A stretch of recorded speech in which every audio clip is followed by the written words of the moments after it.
Waalaikumsalam warahmatullahi wabarakatuh. Alhamdulillahilladzi an'ama 'alaina bi ni'matil iman wal islam. Asyhadu an la ilaha illallah wal malikul a'lam wa asyhadu anna Muhammadar Rasulullah shadiqul anam. Allahumma shalli wa sallim wa barik 'ala hadzal nabiyil kiram Muhammad wa 'ala alihi wa ashabihi ajma'in. Qala Allah Ta'ala fi kitabihil karim ba'da a'udzu billahi minasy syaithanir rajim. Ya ayyuhalladzina amanu taqullaha wal tanzur nafsum ma qaddamat lighad wattaqullaha innallaha khabirun bima ta'malun. Shadaqallahul 'azim. Walhamdulillahi rabbil alamin. Bapak Ibu sekalian, apa kabar? Sehat? Alhamdulillah. Sehat. Pertama dan yang paling utama, bersyukur kita kepada Allah diberikan nikmat kesehatan. Ini kata Syekh Mutawalli Asy-Sya'rawi, kesehatan ini adalah afiat, a'la darajatir rizki. Rezeki paling tinggi nih Pak. Paling tinggi. Punya peluang kita 10 miliar. Kalau kena stroke-nya badan kita ini tidak ada gunanya. Makanya bersyukur kita bisa datang kemari. Maka kita manfaatkan kesehatan ini dengan datang kemari. Irtanim khamsan qabla khamsin. Manfaatkan yang 5 sebelum yang datang yang 5. Irtanim sihatan qabla saqamika. Manfaatkan sehatmu sebelum datang sakit. Nanti kalau udah terbaring kita di rumah sakit, baru kepingin kita datang kemari. Ya Allah, kenapa macam orang itu bisa kumpul di sana ya? Allah terbaring ke rumah sakit. Maka Bapak Ibu yang berkat Allah, bersyukur kita kepada Allah diberikan kesehatan.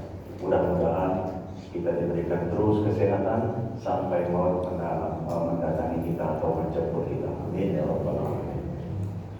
Kemudian selawat bersyukur beriring salam sama-sama kita hadiahkan ke hadirat junjungan Nabi besar Muhammad sallallahu alaihi wasallam. Allahumma shalli ala Muhammad wa ala ali Muhammad. Perkenalkan, nama saya Muhammad bin Syraid. Kebetulan tinggal sama dengan Pak Haji Edi Usman dan Pak Rajali di daerah Johor.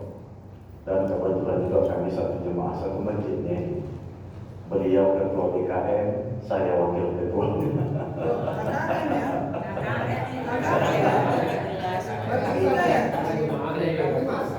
Jadi saya percaya karena usaha asli dan apa ini. Amplopnya bagi 3. Kalau saya terus terang, saya nggak peduli sama amplop. Saya ikhlas orang. Isinya aja sama saya. Nanti Pak Jami aja kasih amplopnya. Jadi Bapak Ibu, kita bawa apa namanya, ringan aja lah ini ya. Kalau usah tegang-tegang. Kalau tegang-tegang kali nanti bapak-bapak ini kita cepat pulang. Betul. Kalau salah tegang-tegang, ringan aja. Jadi untuk pertemuan yang pertama ini dan mudah-mudahan bukan yang terakhir, saya ingin mengajak kita untuk banyak bersyukur aja kepada Allah. Syukur ini kalimat yang mudah diucapkan, hampir di setiap pertemuan diucapkan. Bersyukur kepada Allah, tadi diucapkan Pak Haji Edi Usman, diucapkan dengan Bapak Protokol, bersyukur kepada Allah. Sehingga kita merasa sudah menjadi orang yang bersyukur. Ini yang bahaya. Padahal Allah menyebutkan qalilan ma tashkurun, sedikit orang yang bisa bersyukur. Alif Lam Mim As-Sajdah Al-Mulk. Di dalam surat Saba ayat 13 Allah mengatakan lagi wa qalilun min ibadiyas syakur, sedikit sekali di antara hamba-hamba yang pandai bersyukur. Al-Baqarah 243 Allah menyebutkan lagi walakinna aktsarun nasi la yashkurun, akan tetapi kebanyakan manusia sebenarnya nggak bisa bersyukur. Pertanyaannya sebenarnya kita ini masuk kategori orang bersyukur apa enggak ya? Jangan-jangan nggak bersyukur gitu. Kalau kenikmatan yang ada sama kita ini tidak bertambah, kita merasa masih kurang, berarti kita belum bersyukur kepada Allah. Karena Allah berjanji, la in syakartum la azidannakum. Siapa yang bersyukur pasti ku tambah. Apa aja yang kita syukuri? Sehat ini kita syukuri. Dikasih Allah ditambah dengan terus diberikan kesehatan. Maka hadirin yang mulia, menjelaskan ini Imam Ibnu Qayyim Az-Zawji di dalam kitab Madarijus Salikin menyebutkan kategori orang bersyukur itu Pak, harus punya 3 kriteria. Pertama, kata beliau, syukur bil lisan. Mudah-mudahan kita sudah masuk dalam kategorinya. Bagaimana bersyukur dengan lisan? Pertama, selalu menyanjung dan memuji Allah. Mengembalikan kemuliaan itu kepada Allah. Kalau ibu dipuji, Bu, baju baru ya Bu, gelang baru ya, alhamdulillah, Allah yang berikan ini semua. Ini namanya dikembalikan sama Allah. Lain hal ibu, baju baru ya Bu, iya semalam saya baru di Singapura beli ini. Itu Allahnya hilang itu pada saat itu. Maka ketika kita merasa itu semua pemberian Allah, kita kembalikan kepada Allah. Oh hebat Bapak sekarang ya, kedudukan udah hebat, anak-anak udah sukses, alhamdulillah. Kalau nggak dikasih Allah taufik, di kemudahan untuk ngatur anak-anak nggak bisa, Allah semua. Ini namanya mengembalikan kepada Allah. Inilah dia syukur bil lisan. Ketika kita dapat nikmat, kita ajak lagi orang lain untuk mendapatkan nikmat itu, mengenalkan Allah kepada orang lain. Kemudian apa lagi? Di samping berzikir kita kepada Allah, mengucapkan hamdalah kepada Allah, wa amma bi ni'mati rabbika fa'addits. Tahu artinya Bu, tapi mungkin kurang paham. Ada penikmat Tuhanmu, ceritakan sama orang. Ini agak berat ini. Nikmat yang sudah Allah berikan sama kita, sampaikan sama orang lain. Alhamdulillah Pak, semalam dapat job 1 miliar. Oh berani, takut lah. Dijamlah dulu 100 kan dikatakan nanti. Menceritakan nikmat yang sudah Allah berikan sama kita, itu ada maksudnya nanti. Ada maksudnya. Kenapa seperti itu? Menceritakan kepada orang lain nikmat yang sudah Allah berikan kepada kita. Alhamdulillah. Tapi bukan niat untuk membanggakan diri, bukan niat untuk menyombongkan diri, hanya untuk menyampaikan sama orang lain bahwasanya kita sudah diberikan nikmat oleh Allah. Boleh. Wa amma bi ni'mati rabbika fa'addits. Maksudnya apa? Yang pertama, agar orang-orang, agar manusia bersangka baik kepada Allah. Ibu rajin sholat, rajin majelis taklim, begitu juga dengan bapak. Ketika kita ceritakan sama orang lain, apalagi umpamanya orang yang jarang sholat, kita sampaikan ini, maka dia akan bersangka, betul ya, rupanya kalau orang rajin sholat ini, rajin ibadah ini, makin murah rezekinya. Gitu deh. Betul ya. Cuma jangan pelit juga kalau datang saudara kita, Bang, apa kan baru dapat rezeki Bang, mintalah dulu Bang, pinjamlah dulu surat 100, aduh habis deh, padahal masih ada, ini jangan pula kayak gitu, kasihkan kalau memang bisa kita bantu, namanya juga saudara kita. Maksudnya sebenarnya nikmat yang Allah berikan kepada kita itu supaya kita dijadikan Allah sebagai keran, menyalurkan nikmat itu lagi kepada orang lain. Orang lain bersangka baik kepada Allah. Yang kedua, ketika kita ceritakan nikmat yang Allah berikan kepada kita, kepada orang lain kita sampaikan. Yang kedua, orang berusaha meniru amal yang kita lakukan. Ibu, apa rahasia ibu? Kok tiba-tiba ibu sehat? Udah 10 tahun sakit. Alhamdulillah. Saya selama ini sebenarnya rajin sedekah Jumat, umpamanya. Terus alhamdulillah, nggak pernah saya tinggal puasa Senin Kamis, umpamanya. Terus, ya banyaklah kebaikan. Oh, seperti itu. Akhirnya orang akan berpikir, berusaha meniru amal yang kita lakukan. Nah, ini yang harus diantisipasi, Bu. Ini perintah Allah. Masalah sombong itu nanti urusan kedua. Nanti ada caranya dia. Bagaimana cara supaya kalau kita pun sekali-sekali datang sholat ke masjid, sekali-sekali itu bisa muncul sombong. Tengoklah orang sholat Idul Fitri yang nggak pernah sholat datang ke masjid, datang duluan. Kadang-kadang karpet belum dibentak udah datang dia. Pakai sajadah, nggak pernah datang, tapi Idul Fitri duluan dia. Ini bisa sombong kalau sekali-kali. Tapi kalau tiap hari ke masjid, zuhur ke masjid, asar ke masjid, maghrib ke masjid. Udah nggak ada lagi yang kayak gitu, udah tiap hari. Udah hilang dia, karena udah hari-hari. Maka ketika kita sering menceritakan nikmat Allah itu, perlahan-lahan perasaan itu akan hilang. Nah, ketika kita ceritakan nikmat kepada orang lain, orang berusaha meniru amal yang kita lakukan. Dan kemudian membuka peluang kebaikan yang lain, Pak. Ya, kemudian membuka peluang kebaikan yang lain. Apa peluang kebaikan? Di zaman sahabat, Zainal Abidin ini tabi'in setelah sahabat. Imam Zainal Abidin rahimahullah ini Pak bersedekah tiap hari, tiap malam. 300 kepala keluarga dibantunya di kota Madinah tiap malam. Nggak ada yang tahu. Dia datang sendiri. Tiap malam dibantu, ditaruh. Orang seluruh rakyat kota Madinah tahunya siapa yang ngasih itu setelah dia meninggal dunia. Baru tahu. Membuka peluang. Nah, ketika kita ketika kita ceritakan kepada orang lain nikmat yang Allah berikan sama kita, ini membuka peluang kesempatan bagi orang lain yang membutuhkan minta pertolongan sama kita. Bukan kita tutup. Jadi di dalam kaidah syukur, Pak, Bapak dan Ibu boleh menikmati kekayaan fasilitas suka hati. Mau beli mobil yang harga 10 miliar silakan. Yang penting itu dari jalan yang halal. Mau beli perhiasan, mau beli pakaian, semua boleh. Dengan satu syarat. Syaratnya pemberitahuan sama orang kita, orang kaya. Bukan yang sombong, tidak. Dengan iklan. Kalian, seolah-olah begitu. Kalian, aku orang kaya. Bagi kalian yang membutuhkan pertolongan, datang sama aku. Itu maksudnya. Karena kan orang, Pak, kadang-kadang orang beriman nih, bukan kadang-kadang, memang kalau orang beriman, kalau susah itu gak ceritakan sama orang. Gak ceritakan. Diam aja dia hanya ceritakan kepada Allah. Ista'inu bis-sabri was-shalah. Dia hanya datang kepada Allah ketika susah. Maka sifat orang beriman itu harus begitu.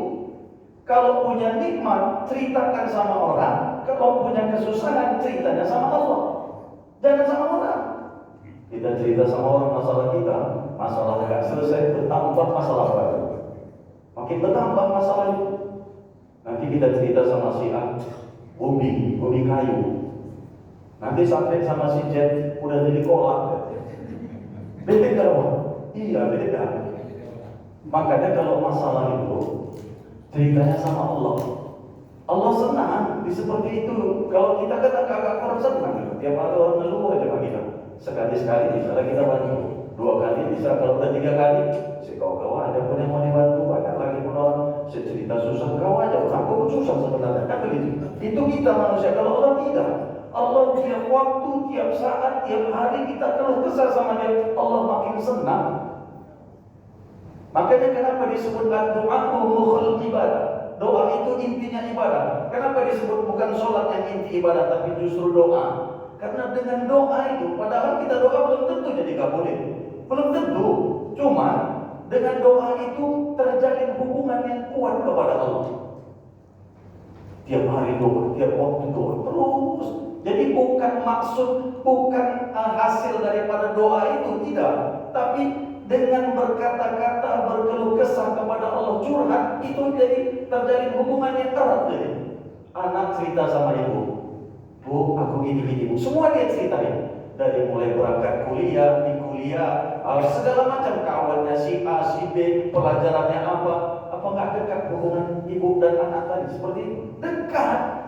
Dan ini hubungan yang bagus. Ketika anak dekat dengan orang tua, maka orang tua bisa tahu apa mau anak, di mana kelemahannya, apa kekurangan, bisa tahu. Tapi kalau jauh, ini yang berbahaya. Kita nggak tahu dia apa yang dia lakukan. Tiba-tiba udah buat negatif aja. Na'udzubillah, na'udzubillah. Maka Bapak Ibu yang dimulakan Allah Subhanahu wa Ta'ala, ini dia tentang kajian syukur tadi. Boleh menikmati fasilitas yang Allah berikan dengan maksud pemberitahuan kepada orang lain. Bukan maksudnya sombong, tidak. Tapi kalau ibu pakai harga miliaran, mobil miliaran, barang miliaran, datang adik pinjam 100 sudah dikasih, ini bakhil namanya. Bakhil namanya, memang khusus untuk sombong ini namanya. Jadi maksud memakai fasilitas yang Allah berikan, tampakkan, kata Imam Suyuti, tampakkan jejak tampakkan jejak pada dirimu atas nikmat yang Allah berikan kepadamu. Tinggalkan jejak.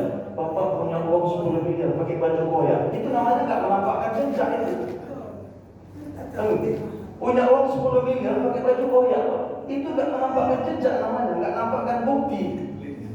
Itu bakhil namanya. Dalam surat Al-A'raf ayat 31 Allah justru mengatakan, ya bani Adam, inda kulli khudhu zinatakum inda kulli masjid.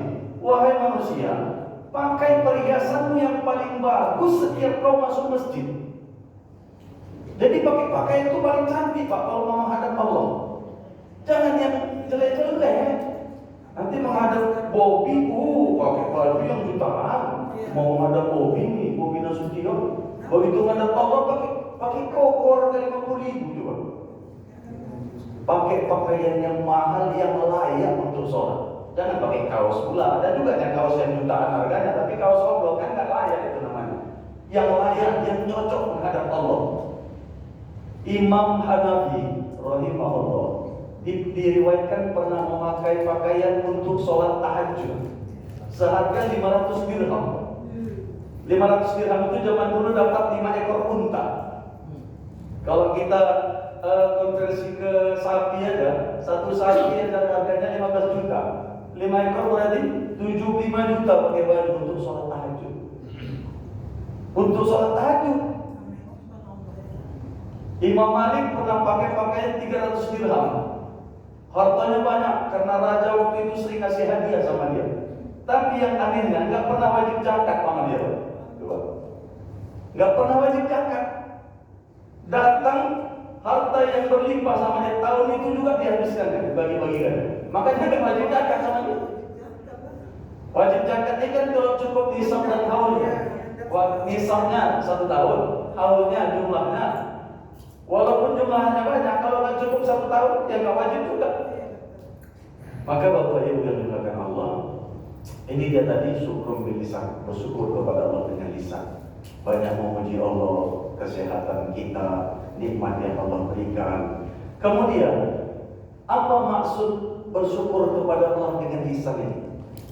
Ketika kita mengucapkan kebaikan-kebaikan yang Allah berikan kepada kita, kita bersangka baik sama Allah.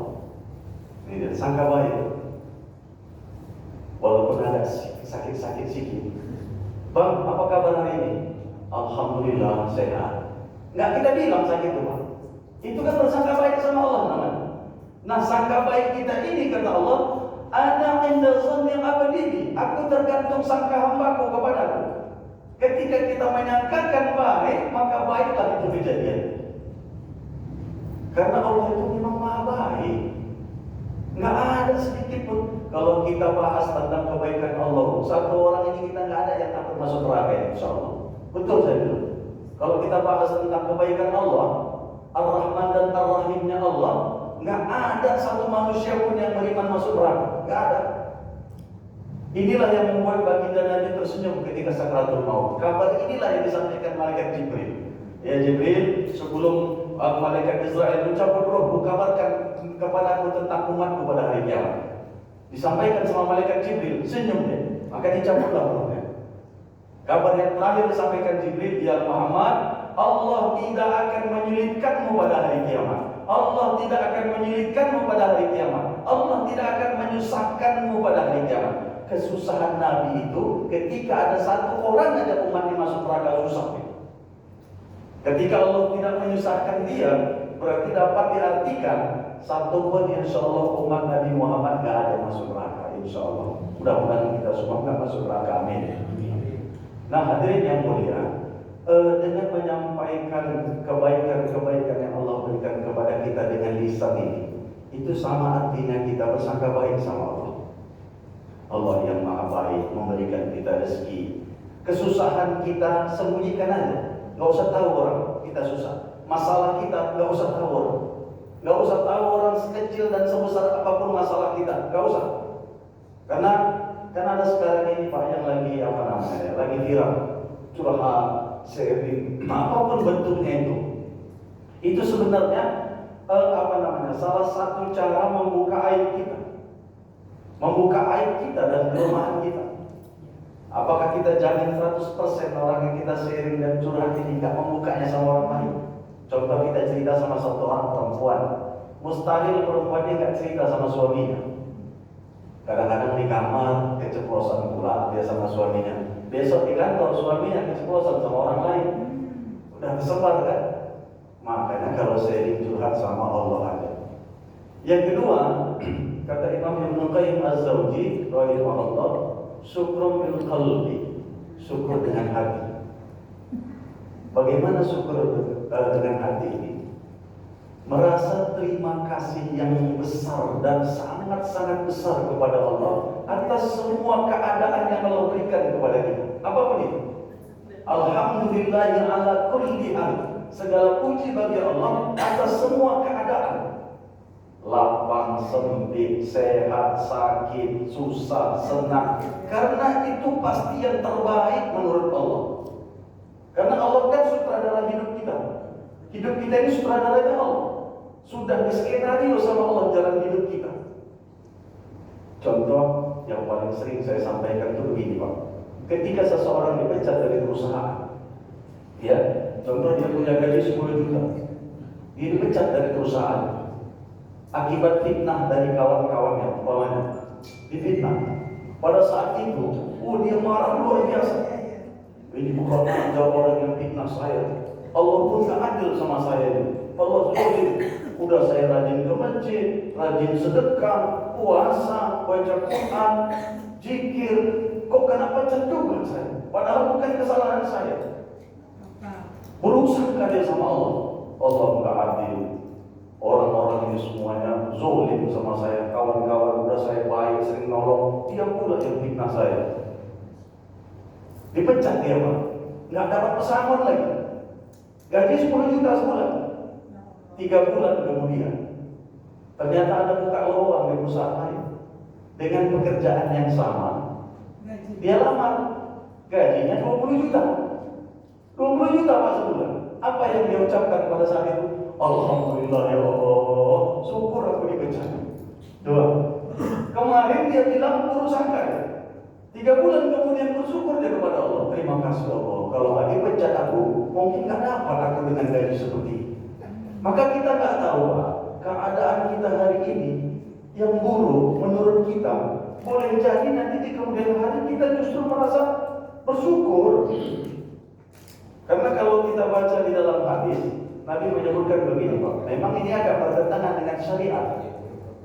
Inna atwalakum, sesungguhnya di antara kalian itu husnan fid dunya, orang yang paling banyak bersedih di dunia adalah orang yang banyak bahagia di akhirat. Kan bertentangan ya? Orang yang paling sering sedih di dunia adalah orang yang paling sering tertawa di akhirat. Orang yang paling susah di dunia, orang yang paling bahagia di akhirat. Kebalikannya pun begitu. Jadi orang yang merasa berkecukupan, paling banyak hartanya di dunia, sesungguhnya dia nanti paling miskin di akhirat. Jadi kalau kita bahas ini kan Ustaz ini ada apa kali ini katanya ekstrim kali katanya pula ya kan. Memang begitu sebenarnya gitu. Cuma kadang-kadang kita menutup hati kita ya, hati sanubari kita tertutup, nggak kita terima gitu. Hawa nafsu kita yang sering berbicara. Kita sering dikendalikan sama nafsu kita. Tapi kan kita masih hidup di dunia Ustaz. Betul. Cuman Nabi mengatakan begini, ad-dunya khuliqat lakum. Dunia ini diciptakan untuk kalian. Silakan nikmati sepuasnya. Silakan miliki.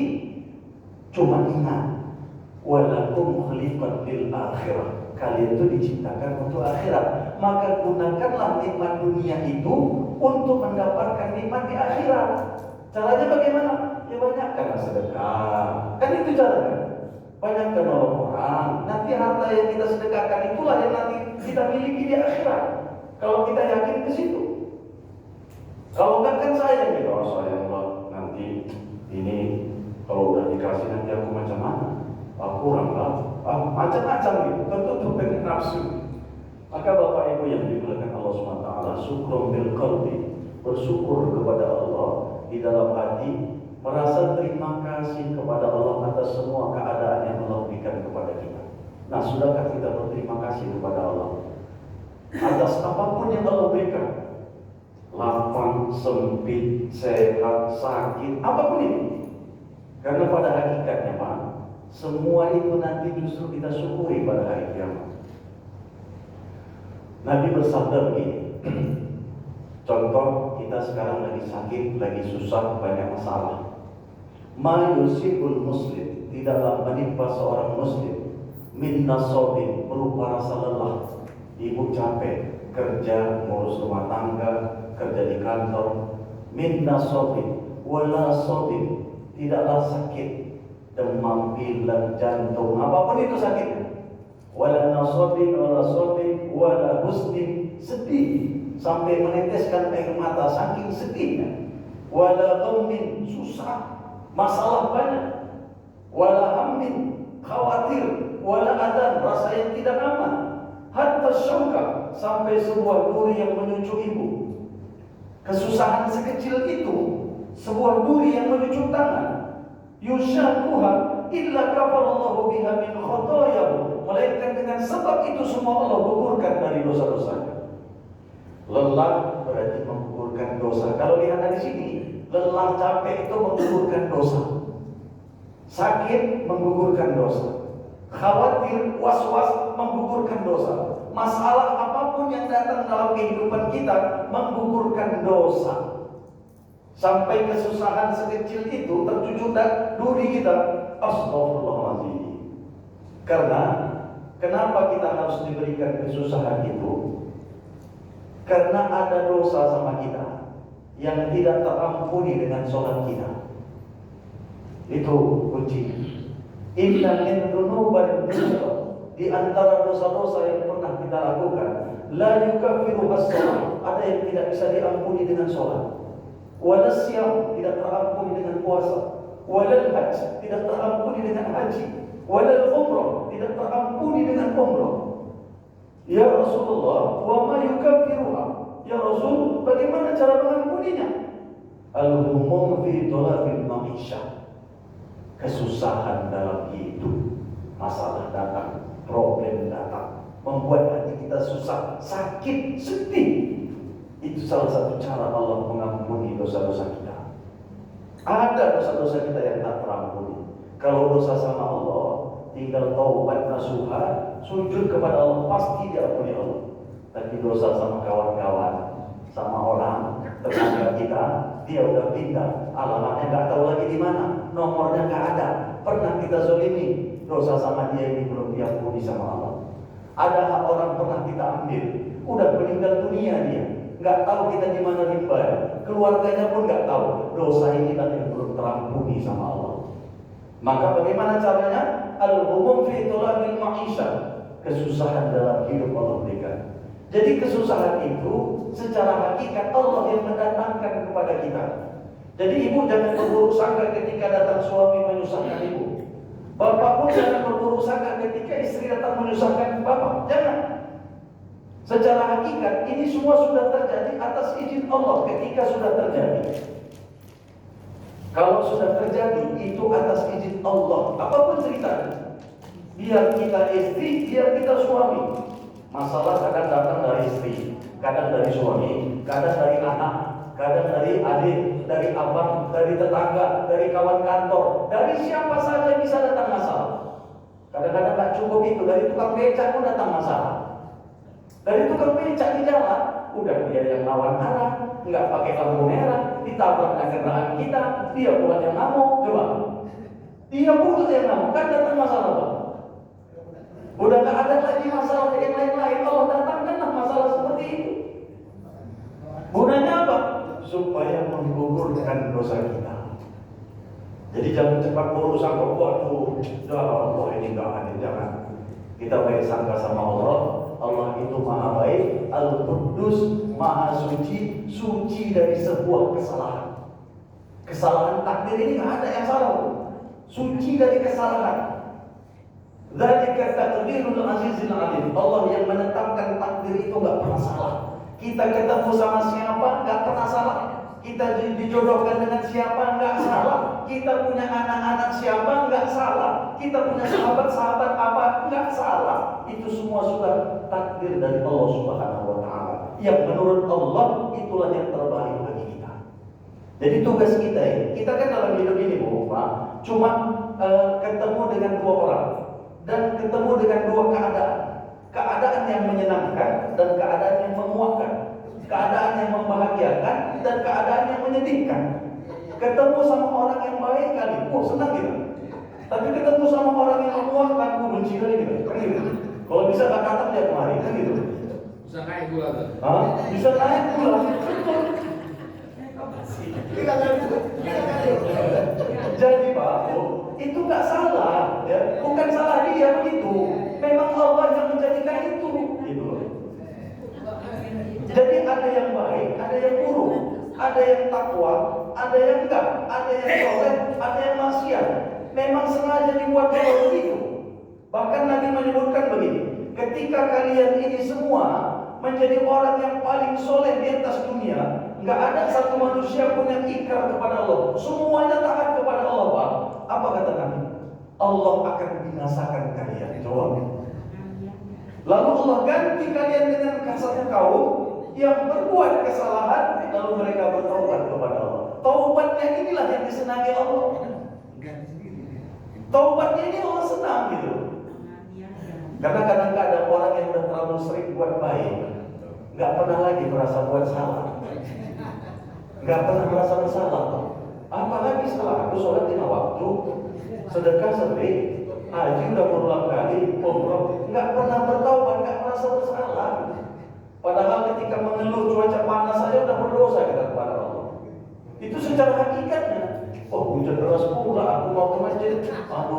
Itu adalah berdosa. Yang datangkan hujan kan Allah. Yang buat panas kan Allah, bukan Bobi Nasution pula yang buat keranjang itu. Jadi tugas kita ketika diberikan kebahagiaan, jumpa orang yang menyenangkan, jumpa orang yang baik, mendapatkan keadaan yang menyenangkan. Tugas kita cuma satu, bersyukur. Ketika jumpa dengan orang yang tidak menyenangkan, tugas kita cuma satu, bersabar. Cuma itu. Karena kemanapun kita pergi, Bu, kita akan ketemu dengan orang seperti itu. Dimanapun kita, saya pribadi jujur Bu, udah pindah 20 rumah dari mulai menikah sampai sekarang. Alhamdulillah insya Allah di rumah terakhir, Pak. Udah diapakan Pak Haji lagi sama saya. Udah Ustaz, bayari aja orang maunya. Coba. Jadi ketika pindah rumah pertama ini, saya menikah pertama kali di Tembok, istri saya bilang begini, Bang, kita aja lah kita Bang. Kenapa dia? Banyak kali tetangga ini. Maka malahnya udahlah pakai rok pendek. Oh, kebetulan punya tetangga kayak gitu pula, perempuan. Kayak menggoda lah gitu. Pakai rok pendek, macam-macam. Akhirnya cuma 1 tahun lah di Tembok. Pindah ke Marendal, Bumis Serdang Dami, pakai Rambo. Dapat 6 bulan di situ, kita pindah lagi orang rumah. Bang pindah lah Bang, gak enak sini sunyi kali. Tengok lah, dulu pula sunyi lah, tahun 2000-an ya kan, masih sunyi lah, 2004, 2005. Akhirnya pindah ke Apros. Sampai di Apros jumpa lagi orang kayak gitu. Bang, gak enak kali Bang tetangga gitu. Kemanapun kita pindah, pasti jumpa dengan yang kayak gini. Udahlah Bang, akhirnya setahun lah rumah. Setahun pindah. Nah terakhir ini, kau tak minta pindah lagi kan? Enggak lah, kalau pindah macam mana? Itu sudah dibayarin, ya udahlah. Makanya, jadi kemanapun kita pergi, kita pasti ketemu dengan orang seperti itu. Dimanapun kita berada, ketemu dengan hal yang menyenangkan dan memuakkan. Ketemu hal menyenangkan, justru umpamanya ketemu dengan Ustaz menyenangkan. Wah enak kali Ustaz itu ya. Wah orangnya begini, mudah-mudahan nanti bulan depan kita panggil lagi umpamanya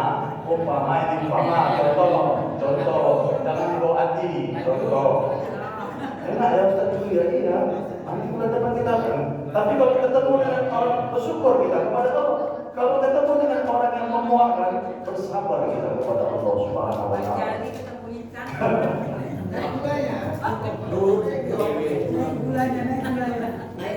Karena saya khawatir juga jam berapa, masih jam 5 aja saya tengok ini.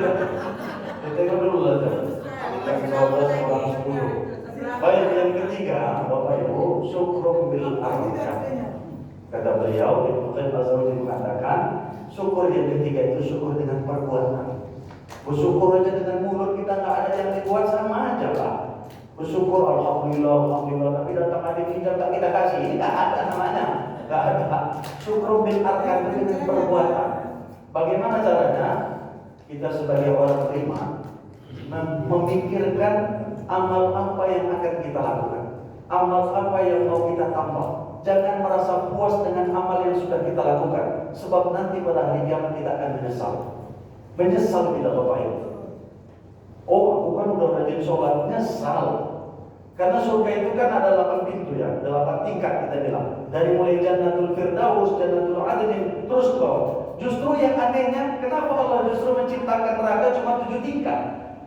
Seolah-olah Allah mengatakan, Allah itu lebih kepingin kita ini masuk surga ketimbang masuk neraka.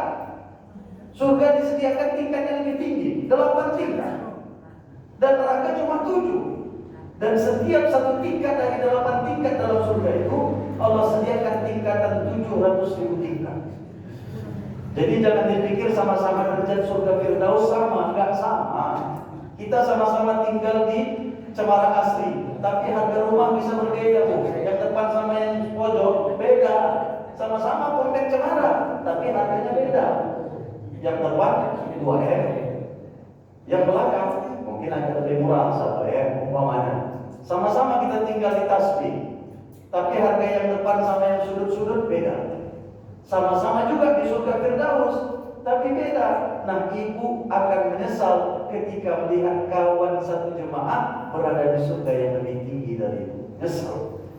Oh, dia bisa lebih tinggi ya Allah. Rajin sedekah dia lewat kota Infak, majelis taklim, Fakultas Pertanian tahun 83 dimasukkan ya, kau enggak lewat aja. Senyum aja kau. Ya, dia lebih tinggi lah. Ada disisihkan yang situ sedikit rezekinya, kau enggak. Kalau ada rajin dengar taklim dia datang, kau enggak. Beda lah, walaupun sama-sama jemaah masjid, nyesel gitu. Maka syukur bil arkan ini memikirkan amal apa yang mau kita bawa dan kita tambah nanti pada hari kiamat. Satu ketika Nabi Qiyamul Lail habis Isya, dia sholat malam di rumahnya. Nabi itu saking susahnya, kalau mau Qiyamul Lail kaki Aisyah itu digeser biar bisa sholat. Saking sempitnya rumah. Kalau mau Qiyamul Lail kaki istrinya itu digeser biar dia bisa sholat. Nah begitu sholat, di tengah malam Aisyah terbangun, ditengok suaminya masih sholat. Dia tidur lagi.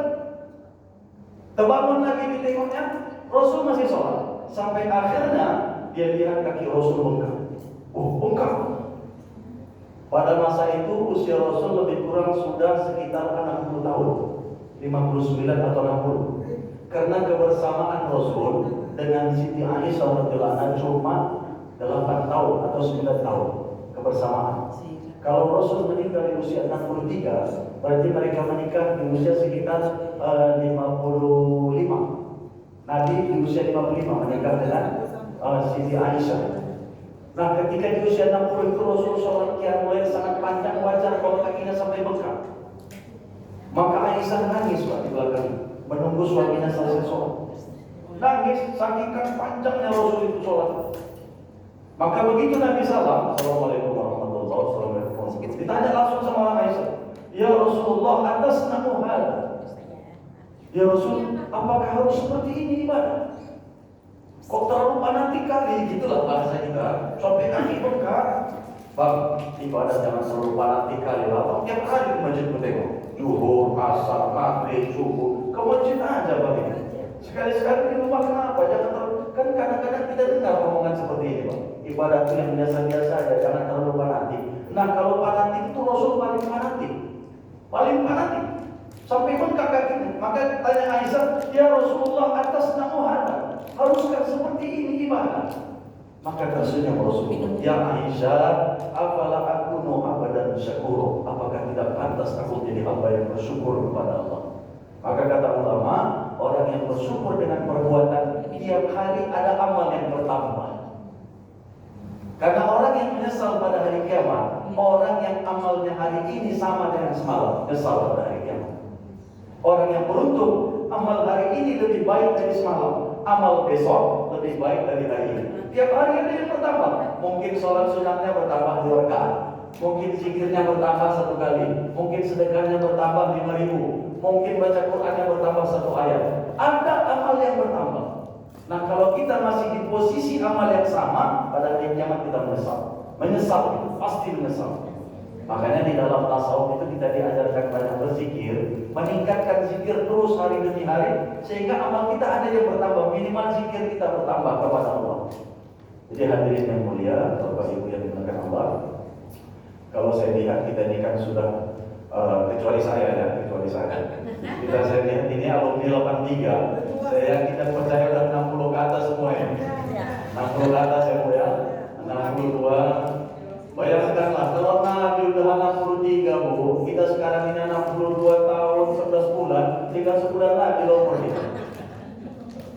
62 tahun 11 bulan kita. Apalagi yang paling parah udah 62 tahun 11 bulan 29 hari. Tinggal 1 hari lagi umurnya. Ya, jadi berpikir amal apa yang mau kita tambah, amal apa yang mau kita lakukan hari ini. Mudah-mudahan pulang nanti ada amal yang bertambah. Kadang-kadang bawa mobil kita lewat di tikungan jalan, ada anak-anak muda print kasihkan 2.000 kera, bertambah amal kita. Mending dia gitu Pak daripada mencuri dia, kan begitu? Ya, mending kita begitu daripada mencuri. Sedangkan meminta-minta aja di pinggir jalan dihalalkan. Halal itu, walaupun dibenci. Ya, sama dengan perceraian, dihalalkan Allah tapi dibenci oleh Allah. Sama dengan meminta. Orang yang meminta-minta untuk menambah hartanya datang pada hari kiamat nanti ke hadapan Allah dengan wajah yang hanya bertulang tanpa berdaging. Minta-minta. Jadi hadirin yang mulia, syukur itu ada 3, kata Imam Ibnu Qayyim Az-Zawji dalam kitab Madarijus Salikin. Syukur dengan lisan, syukur dengan hati, syukur dengan amal perbuatan. Mudah-mudahan kita menjadi orang yang bersyukur. Udah jam 12 Pak ya. Baik. Jam 12 pas, kalau tengok ini masih jam 5 nih Pak. Jam 5 kurang 15. Mudah-mudahan Allah berikan kita taufik hidayah untuk dapat terus melakukan kebaikan. Bersyukur kepada Allah atas nikmat kesehatan, bisa berkumpul. Man ahabba ayyubsata lahu fi rizqi.